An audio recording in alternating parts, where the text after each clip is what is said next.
about these massive cuts where President Trump is moving to fire a huge portion of the Department of Education.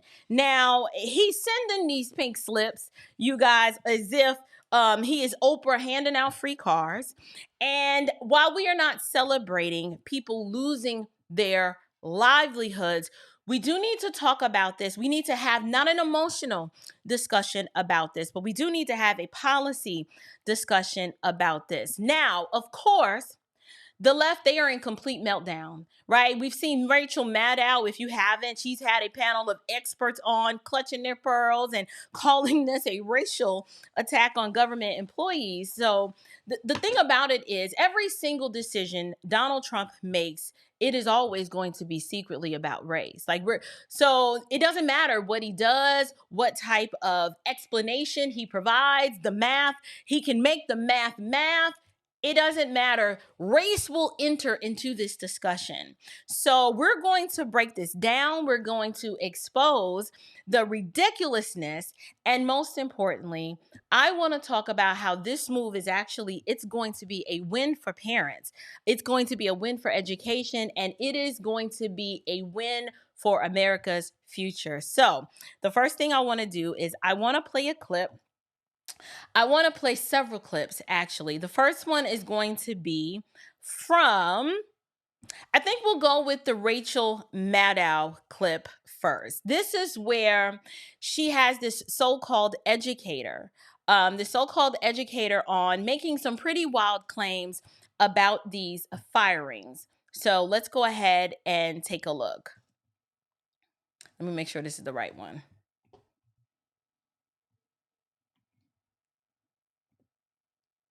Here we go. Employees will begin receiving pink slips as early as this hour, Brett. We have seen rallies today from folks trying to save this agency, as we are told that those employees have been getting emails about these impending cuts for quite some time. Those emails, Brett, include information on severance packages and how to take advantage of buyouts. We're also told the department told the entire workforce to vacate their offices by 6 p.m. tonight over security issues. Now, we don't know if there is an outside or an internal threat. We are watching the building right now, Brett, but you can imagine this is a very, very tense time in Washington right now. As you know, President Trump has many times spoken about shutting this department down entirely, giving states control of education instead. Meanwhile, is why so many people are so mad about it, because they're just taking opportunity away from kids that don't have it. So kids of billionaires, they have it. They go to private schools. Everyone else, 90%, go to public schools. Don't take away their opportunity. So let's stay on the facts. Sorry, no, I'm do really not angry about this. No, because this I'm is what really people angry. need to hear. I taught kids in Clara Barton High School in Brooklyn, New York. Okay, before I get into the Rachel Maddow clip, I wanted to give you guys a little bit of context to kind of explain what's going on. So the Department of Education, they've been around for a very long time, probably at least 30 years or almost 40. So that's about 4 decades. And what we've realized about the Department of Education is that it has been a bureaucratic disaster, right? So it's bloated, it's ineffective. It has failed to improve educational outcomes. And so Donald Trump, when he campaigned on the idea that he was going to decentralize federal control over education. So what does that mean? That means he's going to gut the bureaucratic swamp. Plain and simple, meaning it is not that schools are going to disappear and your kids won't be educated, contrary to what the Bishop of Brimstone over there at Stillbirth has been telling his church members. The idea of eliminating eventually the Department of Education has to do with decentralizing the federal control, meaning it will go back to the states.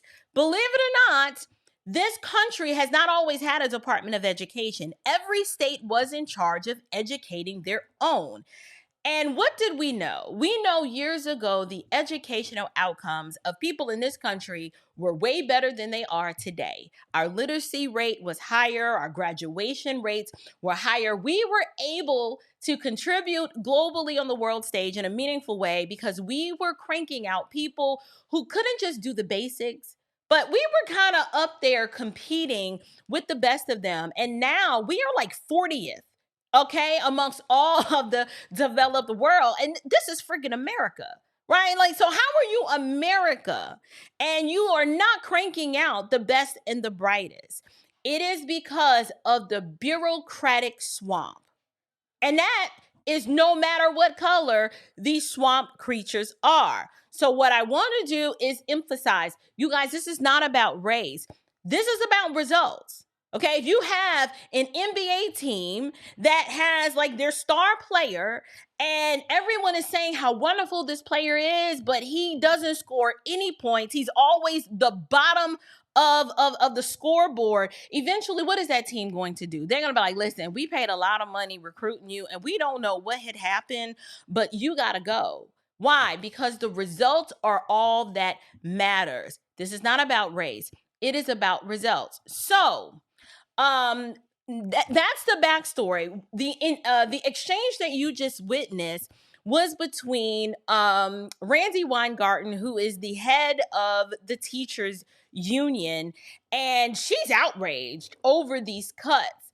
But y'all, her outrage ain't got nothing to do with kids.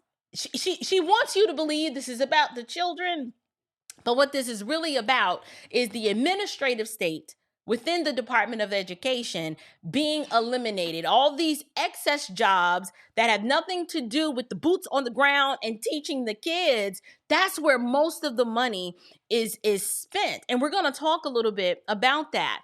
But this next clip that I want to show you, it is from a woman on MSNBC who is spouting some very baseless claims. And I want us to talk about it. I saw someone in the live chat asking, why are you, coons always on here down in Black women? And look, let me just address this and get this out the way real quick. I love Black women. I'm a Black woman. I'm raising 2 Black women. My mama's Black. My sister's Black. My aunties are Black. I mean, I just come from a long line, if you haven't noticed, Black women.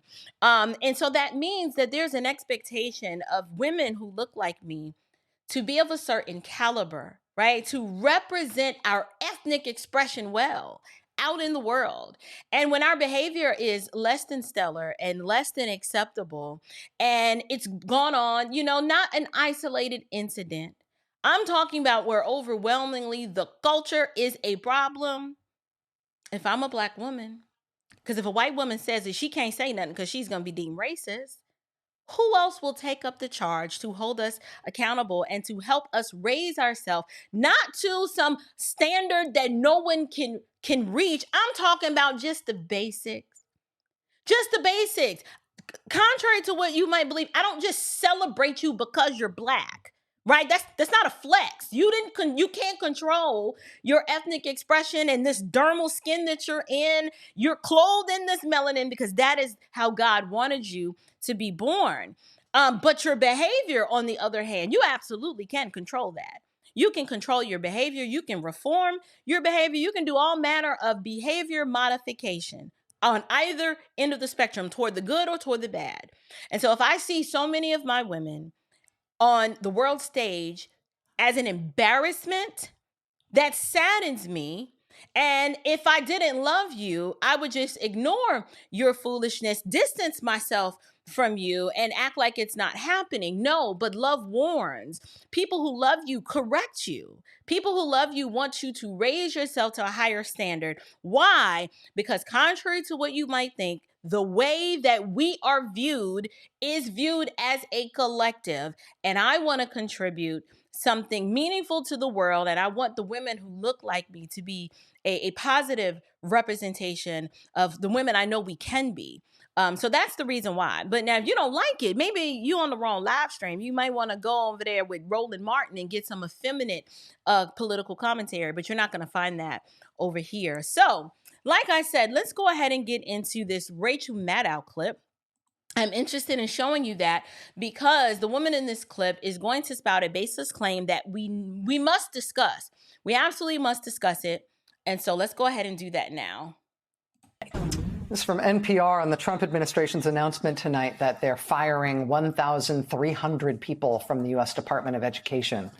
Quote, AFGE, American Federation of Government Employees, Local 252, a union that represents Education Department employees, released a statement in which its president, Sharia Smith, said, "We will fight these draconian cuts." Minutes later, AFGE Local 252 told NPR that Sharia Smith was laid off, along with all 5 of the chapter's other union officers. Joining us now is Sharia Smith. She's president of the union representing 2,800 employees at the Education Department. She served our country as an attorney for the Education Department's Office for Civil Rights until this evening. Ms. Smith, thank you so much for being here on Tonight of All Nights. I am sorry for what you're going through. Thank you so much, Rachel. My coworkers and I from all over the country really appreciate the platform you're giving us to talk about this. Is it the case that your whole office is being closed and your colleagues, all of your colleagues at your office are being fired as well, the whole thing? You know, that's so interesting that you asked the question about our whole office. So we've reviewed the list of people who are set to be laid off. And I also listened to Secretary McMahon's statement about how they're keeping the good people. The people that they seem to be keeping are white men who happen to have graduated from very conservative schools. Not to say that they're not good. I think all of my coworkers are excellent. Many of them are members. But the coworkers that are being laid off as well are also good. What is curious in the U.S. Department of Education is that the layoffs, the mass terminations, the administrative leaves are seeming to affect and impact disproportionately women and people of color. And the Department of Education should be a model employer. And I want American people to think about, do they want their employer to follow this model where the only people that are deemed good enough to keep their jobs and their ability to support their families are people who are from a certain race and are of a certain gender. All right. So I wanted to show that clip, and I was writing down some notes as she was speaking. So this woman represents some of the officers at the administrative level who are also part of the teachers union, whose jobs are being cut. Now, this is not a surprise. We knew this was coming. I just told you that the bureaucratic swamp, the administrative aspect of the Department of Education is being gutted. Why? Because one, it's a lot of money, it's a lot of bureaucracy, it's top heavy, and we are trying to ultimately eliminate the Department of Education. And I'm gonna talk about why that is necessary. I'm going to build my case for that thesis statement that I've just made. But before we do that, I notice how she's wearing, well, y'all can't see it unless I put the screen back up there. So let me go ahead and do it. If you look at her pen says, "We must be supported." Now, oftentimes I think this is interesting because education is supposed to be about educating our children. But this advocacy pen that she's wearing, and I could be wrong, but it sounds as if she is referring to herself and her colleagues that must be supported. Last time I checked, it's supposed to be about the educational outcomes of our children, which we already know are not good. The outcomes are not good and we're not performing well. And so before we are going to advocate for you, we first need to look at your results, which are the children. And if the performance of the children do not reflect what it should be, we've got to look at and try to identify the reasons why. And so I even just disagree on the outset of the pen, like we must be supported. On what basis? Why?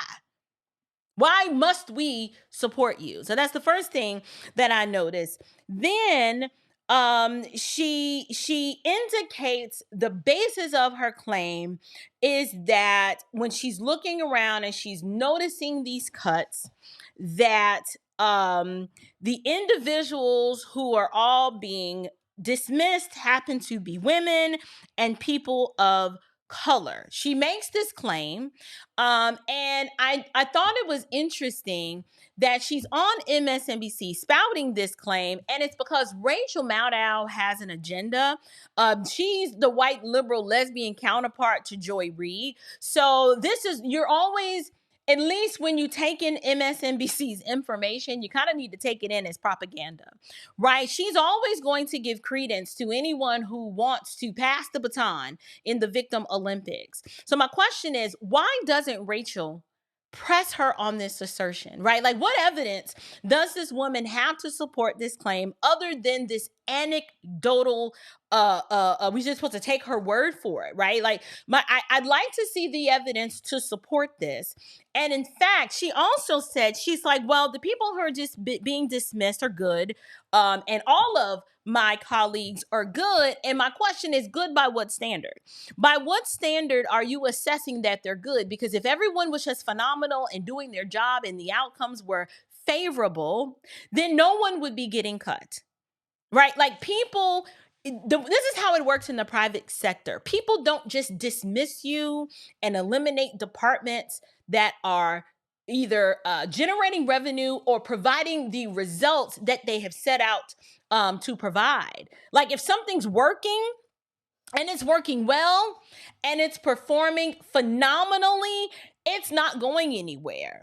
Right? So I get it. We can pull out the little baby violin, right? We can have a whole rub your back kumbaya session. But when you make the statement and you say, I don't understand why we're treating this like the private sector because everybody's good by what standard?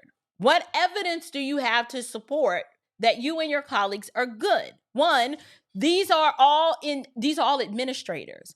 What is the purpose what is your role, the purpose, and can we do without it? We are in a crisis right now in the sense that we've got industries that are suffering because we don't have the strong academic prowess within America to be able to fill these positions. And I'm going to explain to you exactly why the left likes it this way. I'm always talking about how the left is the party of slavery. Well, now I am considering the educational bureaucracy. It is the new form of slavery. And they're just like the Democrats were whining and crying at the thought of abolishing slavery. This educational sector, they are going to boo-hoo, whine, and cry at the thought of abolishing the Department of Education because it serves a greater purpose. And we're going to talk about that a little later. However, what I'm noticing when she makes this claim about the individuals who are being dismissed, how they're all female and of color, she hasn't proven that. But what I have noticed that when we've seen these protests outside of the Department of Education, the ones raising the most ruckus over all of this, as I've seen, has been white women and spineless, effeminate men. You've had a few blacks sprinkled in, but unless we can see a breakdown of these layoffs by ethnicity, we can't make such an assertion, right? But let's just go with it and say that it's true. And I'm not saying it's not true. What I'm saying is we haven't seen the evidence, but are we leaving room for the possibility that since the Department of Education, they spend over 60% of the budget on the administrative aspect of education, and sadly, a lot of women happen to be in education, perhaps she is right. But even still, guess what? Don't nobody care. You know why we don't care? We don't care because the results are trash. And that's the truth that no one has told you to your face. That's the truth that America needs to hear. We need to hear it out loud. The results are trash, right? So either you can boast that you have all of these people of color and that are women in administrative positions and they suck at their jobs, and that's why they're being fired, or you can be embarrassed that you have all of these people of color that are female in these administrative jobs and they suck at their jobs, and that's why they're being fired. Like, either way, regardless of which way you look at it and which one's going to make you feel better, the results don't lie. They don't lie. The results are the results. So I want to talk about the real issue. I want to talk about the real issue, which is School choice and parents' rights. Because, see, we've seen a lot of these administrative level educators whining and crying about how this is hurting them, right? And one of them are going to dry snitch and tell on themselves. It's a clip where Randy Weingarten is talking about, she's so outraged that these cuts are happening, and she told on herself and said the quiet part out loud. She said that we already know what they're going to do with the money. Let's block grant it. So we'll give it to a state education department. So, and then let the state education department decide what to do. So we know, for example, what Texas would do. Right. They'll use it We for do. vouchers. So they Yeah. won't give it to the kids who have it now. They'll just give it for vouchers. Catholic schools, And, religious well, schools. They're going to give it back to the states. And she was talking specifically about Texas. And do you know what she said, you guys? She said they're going to send it back to the states. And you know what Texas is going to do? It's going to vouchers. Right? And then the person she was talking to was like, yup, it's going to go to private schools and religious schools and the voucher program. Y'all, they are upset. They are upset that parents are actually going to have some rights, and they're actually going to have opportunity, real opportunity at school choice. And so we have to talk about that, because I told you, liberals love slaves, right? The whole party, the Democrat Party, are masters looking for slaves. And Democrats, by and large, are slaves looking for masters. And I'm going to prove it. We don't need cotton. We don't need tobacco. The type of slavery I'm talking about, it is an ideological slave. And one type of plantation is the educational system. The educational system is an ideological plantation, and their job is to keep you on that plantation no matter what, because it's useful to them. Because if your kids are ignorant, uneducated, unable to compete, right, they'll continue to vote against their own interests. Why? Because they don't know any better. Right? They'll continue to vote them in office and give them the money. They like it this way. It works to their advantage. So what I want to talk about now, which is the real issue, which is school choice and parents' rights. We need to talk about that, because what does that really mean for education in America? We've got the Department of Education. They've been around for over 40 years, and they've had the sole job of educating our children.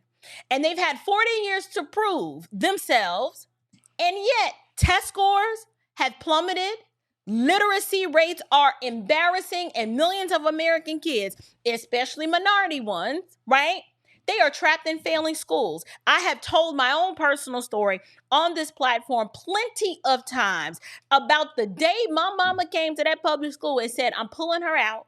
I've already enrolled her into a charter school in Spanish Harlem. I need her records. And they tried to hold my records hostage and told my mother, you can't do that. I mean, it was with a very condescending tone. Like, where this little ghetto woman think that she taking this child? No, you ain't taking her out of this school district. No, sirree. She gonna stay right here. And if she doesn't report to school, we're gonna report her as a truant. And my mother had to fight to get me off of that ideological education plantation to give me a better opportunity. So if we already know that minority kids are trapped in failing schools, and parents are struggling to advocate for their own children, President Trump is doing what needs to be done, which is shifting the power. He's shifting the power away from Washington bureaucrats, away from the teachers union, and he's giving it back to the states. And ultimately, parents are going to win. And I want to explain to you, I've got some clear examples of how this is already working, right? Let's look at Florida. For example, Governor Ron DeSantis, he expanded the school choice programs through education savings accounts, ESAs. And what this does, this allows parents to use their own tax dollars. Would you look at that? Taxation, in my opinion, is theft. But wait a minute. Parents in Florida get to use their own tax dollars to send their children to schools and the schools actually educate them, not indoctrinate them. You mean educate? Yes, that is correct. What is the result? The result is that more kids excelling in academics, you have better, higher graduation rates, and then you get higher parent satisfaction. That's what we should be talking about. You never hear any of these administrative level educators talking about that. All they are worried about are themselves and their jobs versus saying, we've had 40 years to prove ourselves and what we're doing is not working. What we're doing is not working. So now let's zoom out a bit and let's talk about the real problem, right? The real problem is actually the Department of Education itself. That's the issue. If this agency had been so committed to equity and fairness, why are Americans' public schools still failing, right? Why are the test scores dropping? Why are so many children functionally illiterate after years in these government-run institutions? Do you know how many teachers I've talked to that have said they absolutely wanted to get out of education because of how bad things are? Information in terms of how these students are to be taught comes down from the federal level. What happens is teachers in the classroom, their hands are tied. If they're like, listen, I found a whole better way to teach these children X, they have to teach the way they are mandated to teach. If not, they don't get the money. So that means it's not just the academics, it's all of these other ideological things that come in. And I know I have educators that are either in this live chat or watch this show, and they have personally told me this. They're like, I'm so done, I can't wait to retire. Because the truth is, the Department of Education, they have failed to improve educational outcomes. We've thrown enough money at it. The massive increases in funding has not helped. We are throwing billions of dollars into a system that prioritizes political agendas over academic excellence. How do we know this? Because the teachers union, they're the ones that are fighting so hard against this. It's not your local second grade teacher that went into this because she just loved the kids. She is feeling it because she's like, you know what? I got into this profession because I love these kids. But now that I'm in this profession, these administrators don't care. They don't give a darn about these kids. They got me passing little Jimmy, and I know little Jimmy can't read. This curriculum and this Common Core stuff is stupid. And why am I teaching little Jimmy and talking to him about gender ideology when he can't read? Why are we discussing that? Why are these books in the library, right? So here's a thought to ponder. Why does the Department of Education need to be dismantled? That's the question that I wanted to raise tonight. So, in my opinion, the Department of Education absolutely needs to go. Why? It is not just for financial reasons, right? We can go through budgets and slash and burn all day long, but this is deeper than the money. Yes, I do believe too much money is being given, but it's because the department itself is an obstacle to real education reform. We can't reform it in its current state. We got to tear it down and start from scratch. Send it back to the states like it used to be. They've wasted billions of dollars and they have failed students. So, how is that so? Let me break down to you the money, right? The Department of Education has an annual budget of $80 billion. $80 billion. Do you know what percentage of that goes toward the students? 60% goes to the administration. So that means only the students are getting 40%. If it's all about the kids, I'm sorry. If it was 40% to the admin and 60% to the students, you might have an argument, but that's not the numbers. The math states that 60% of that goes to the administration. So despite federal oversight, these test scores have flatlined or declined.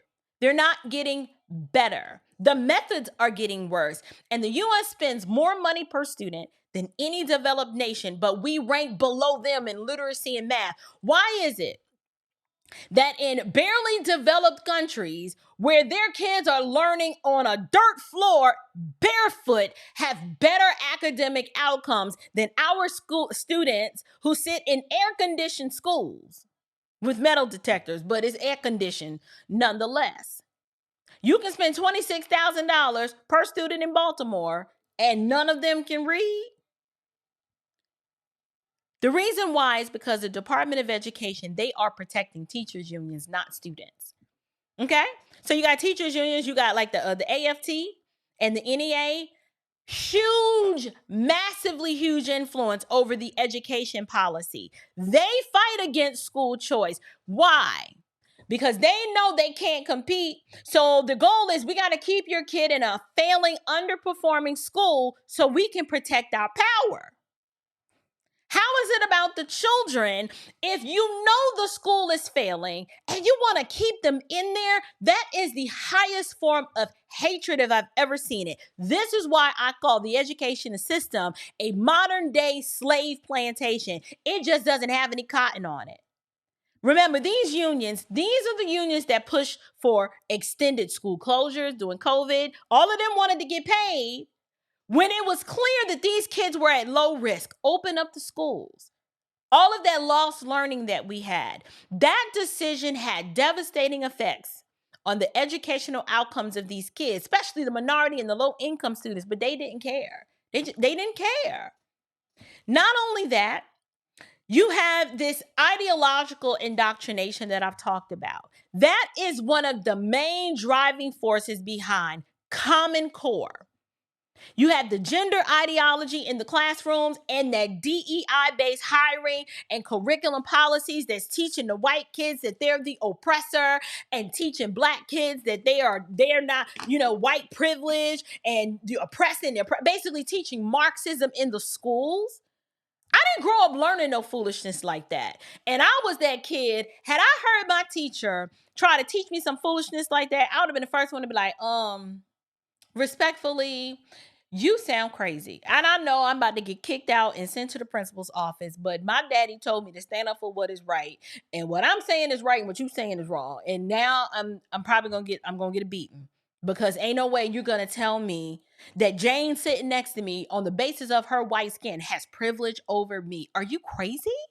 Are you crazy? That is the type of mess that's being taught in these schools, and it's pushed by the unions, the teachers unions, because they in bed with the freak nasty people. Have you seen Randy Weingarten? Do you see that? That's who's teaching your kids. Oh, she's all about the rainbow cult, all about it. I think she's married to a woman, if I'm not mistaken. If I'm wrong, I'll apologize, but I'm just saying.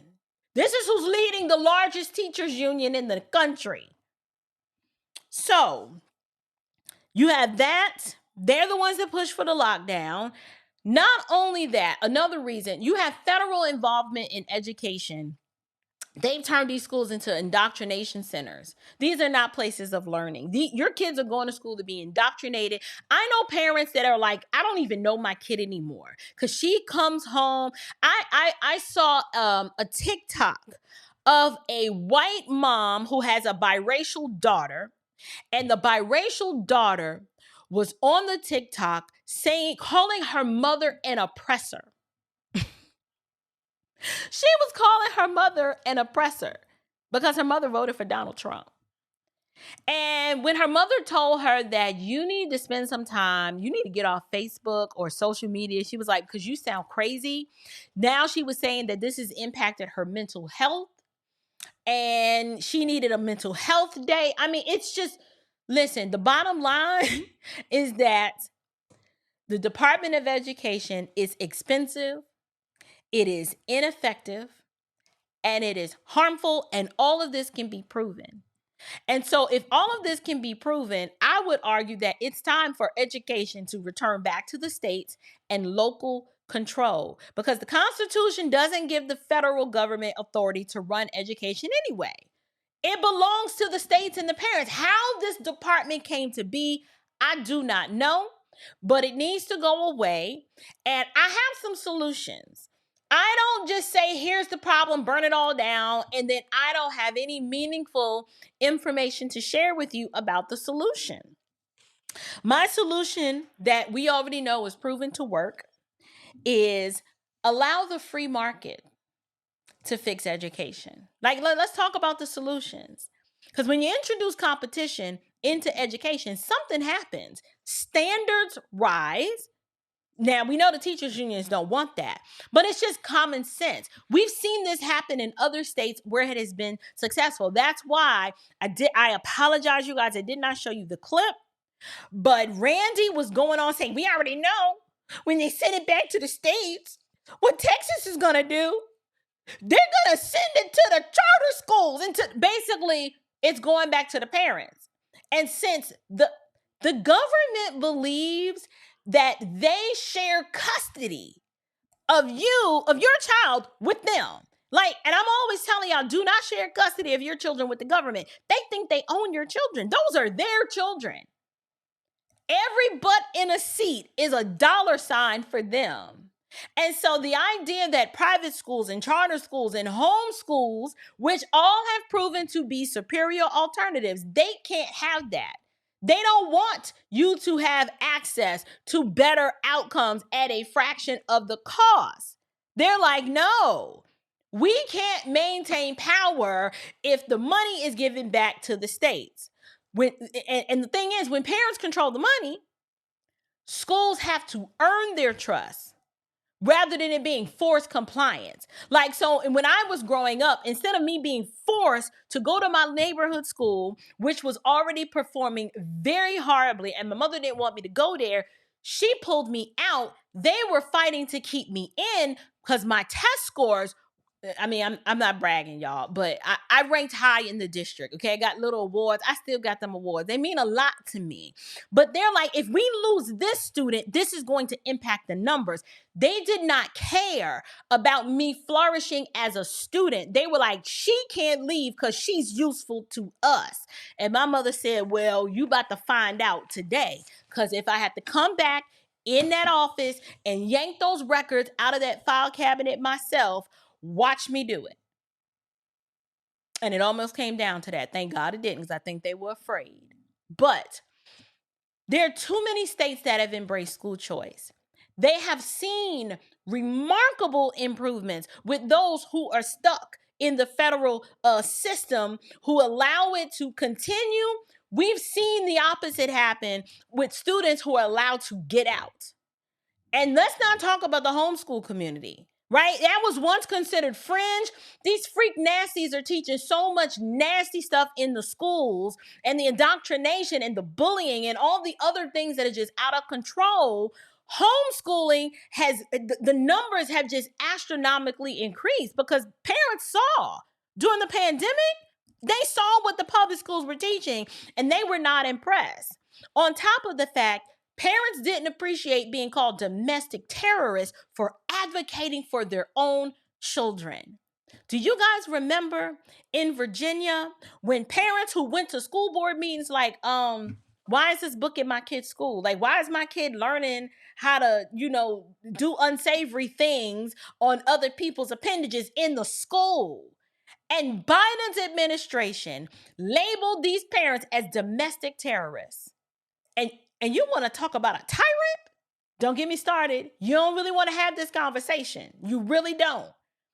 But the point is, education should not be a government monopoly. But the reason why leftists like it, because they love big government, because they're Marxist-minded and communistic in thought. The idea of functioning in your freedom and being given the opportunity to make your own choice goes against their worldview. You would think they would understand this, but they don't, because they don't understand free markets and they actually hate capitalism. They can't even apply this concept to education, right? Education should be driven by competition, innovation, and parental choice. I was watching CNN and Kevin O'Leary attempted to make this point. And the little soy boy, I can't remember his name. Was it Bakari? He's arguing with Kevin O'Leary, a millionaire, mind you, who came out of the education sector.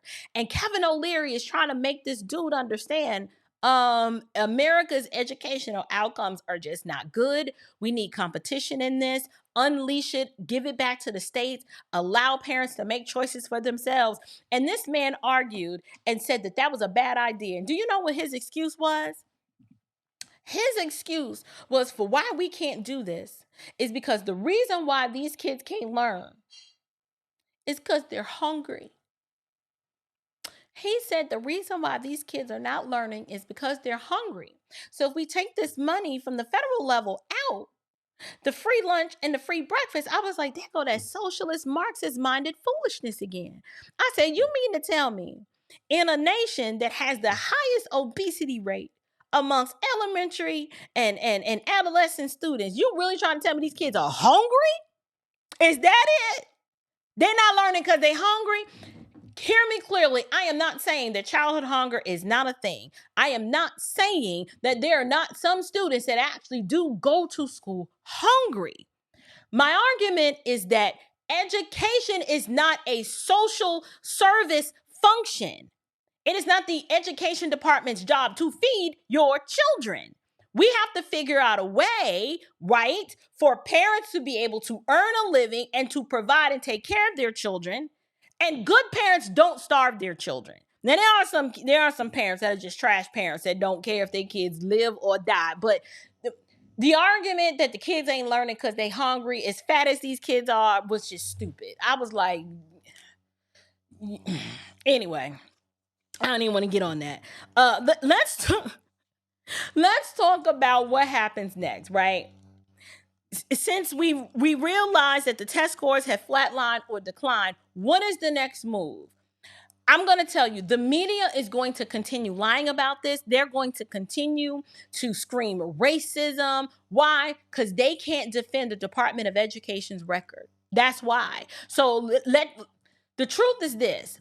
Trump is making the right move. Yes, it is going to hurt. You may have a loved one that works in the administrative aspect of the Department of Education, and they may be losing their job. But just like in the private sector, when they do mass layoffs, when a department is no longer needed and they're restructuring, the government is at a point where if we don't do something, our kids are not going to make it. And that is going to mean a masculine man has to make a decision, not predicated on how he feels, but on what's best for the greater good of everyone. So yes, 1,000 or 1,300 people are going to have to lose their job because those are jobs that they weren't necessary to begin with. Perhaps they should take their gifts, skills, and talents, if they're so inclined, and go back to the states where they came from and apply for a job there. Go to your local, but see, the thing is, you got all this money and these administrators making these six figures. I thought it was all about the children. If it was all about the children, why not go and serve the children and just go be a teacher then, if it's really all about the children? Well, it's not, but I'm just saying. The Department of Education, in my opinion, it's an unnecessary federal overreach. Parents, not bureaucrats, should have the power to decide how their own children are educated, right? Because school choice works. The numbers prove it, the outcomes prove it, and it just makes sense to go where the results are. And so I'm interested in hearing from you guys. Do you think Trump's move on the goal is for Linda McMahon's job to be obsolete? Do your job so well, Linda, that at the end of the day, we get to close the department down. The states now get the money. Here's the deal that y'all didn't know. 20% of the money from the federal government that's going to go back to the states, that's how they're going to unleash and give parents the money that they need for school choice. The reason why a lot of the states are not doing school choice now is because the federal government as it stands now won't give the states that money, because they're like, if you do school choice, you can't get this money. Well, now, first of all, this is our money. Give us our money. We're going to get that 20%. It's going to come back into the states. And you know who's going to get it? Parents. So how many kids you got? Oh, we're going to give, I don't know, I'm just throwing out a number, 10,000 per child per year. Thank you. Appreciate it. I'm going to be a good steward over that money. At the end of the day, the Department of Education have not been a good steward over the $80 billion that they get annually. And so the jig is up now. Cry me a river, Randy Weingarten, or whatever your name is. It's over. It is over. You can cry racism all you want. You know what's racist? Keeping minority kids in failing schools and not giving them the opportunity to do something better. We want access and we want it now.